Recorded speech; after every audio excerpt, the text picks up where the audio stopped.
American സ്വപ്നം കണ്ടു നടക്കുന്ന ലക്ഷക്കണക്കിന് ഇന്ത്യൻ IT പ്രൊഫഷണലുകൾക്കും വിദ്യാർത്ഥികൾക്കും ഇന്ന് ഏറ്റവും വലിയ ചർച്ചാ വിഷയം H1B വിസയാണ്. ദശകങ്ങളായി അമേരിക്കയുടെ സാങ്കേതിക മുന്നേറ്റത്തിന് കരുത്തു പകരുന്നതിൽ നിർണായക പങ്കുവഹിച്ച ഈ വിസ സമ്പ്രദായം ഇന്ന് വലിയൊരു വഴിത്തിരിവിലാണ്. വാഷിംഗ്ടണിൽ ഇപ്പോൾ ബില്ലുകളുടെ പെരുമഴയാണ്. H1B വിസ നിയന്ത്രിക്കാനും നിർത്തലാക്കാനും ലക്ഷ്യമിട്ടുള്ള നിരവധി നിയമനിർമ്മാണ നിർദ്ദേശങ്ങളാണ് അമേരിക്കൻ കോൺഗ്രസിൽ വരുന്നത്.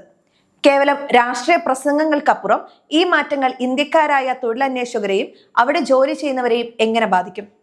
എന്തുകൊണ്ടാണ് അമേരിക്ക ഇപ്പോൾ വിദേശ തൊഴിലാളികൾക്കെതിരെ ഇത്രയും കടുത്ത നിലപാട് സ്വീകരിക്കുന്നത്? ഇതേക്കുറിച്ചുള്ള വിശദമായ അന്വേഷണമാണ് ഈ വീഡിയോയിൽ. അടുത്ത കാലത്തായി അമേരിക്കൻ പാർലമെന്റിൽ അവതരിപ്പിക്കപ്പെട്ട ചില ബില്ലുകൾ നോക്കിയാൽ നമുക്കിതിന്റെ ഗൗരവം മനസ്സിലാകും. End H1B visa abuse act 2026. Congressman എലി ക്രെയിൻ അവതരിപ്പിച്ച ഈ ബില്ലാണ് ഇതിൽ ഏറ്റവും കർക്കശമായത്.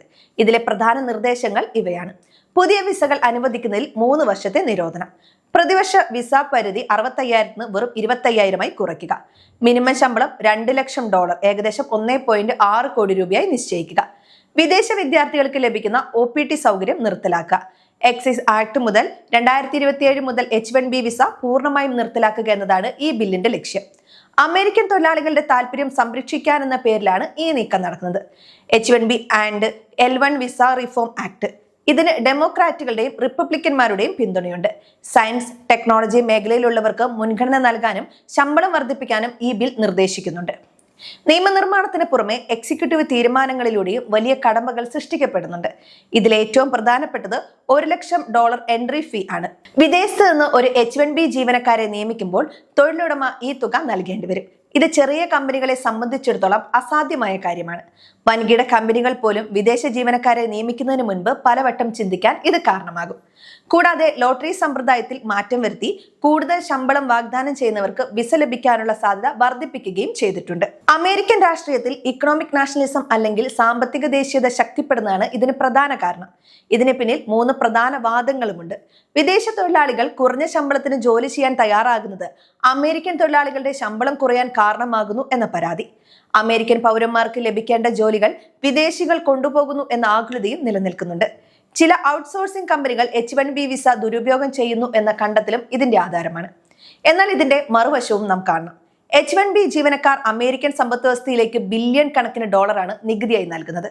കൂടാതെ ലോകത്തെ ഏറ്റവും മികച്ച പ്രതിഭകളെ ആകർഷിക്കാനുള്ള അമേരിക്കയുടെ കഴിവിനെ ഈ നിയന്ത്രണങ്ങൾ തകർക്കും. അമേരിക്കയിൽ പഠിക്കുന്ന ലക്ഷക്കണക്കിന് ഇന്ത്യൻ വിദ്യാർത്ഥികളെയാണ് ഇത് ഏറ്റവും കൂടുതൽ ബാധിക്കുന്നത്.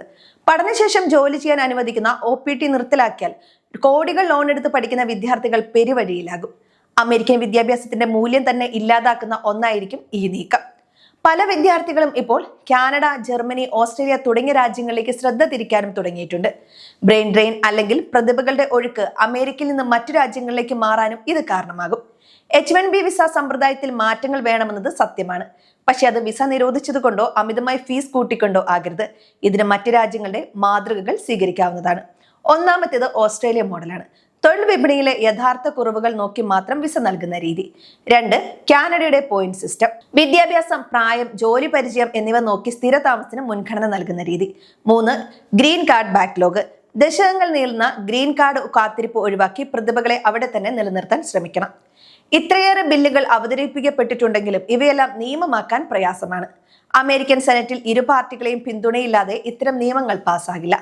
ഗൂഗിൾ, ആപ്പിൾ, മൈക്രോസോഫ്റ്റ് പോലുള്ള വമ്പൻ കമ്പനികളും സർവകലാശാലകളും ഈ നിയന്ത്രണങ്ങളെ ശക്തമായി എതിർക്കുന്നുണ്ട്. അമേരിക്കയുടെ സാങ്കേതിക മേധാവിത്വം നിലനിർത്താൻ വിദേശ പ്രതിഭകൾ അനിവാര്യമാണെന്ന് അവർക്കറിയാം.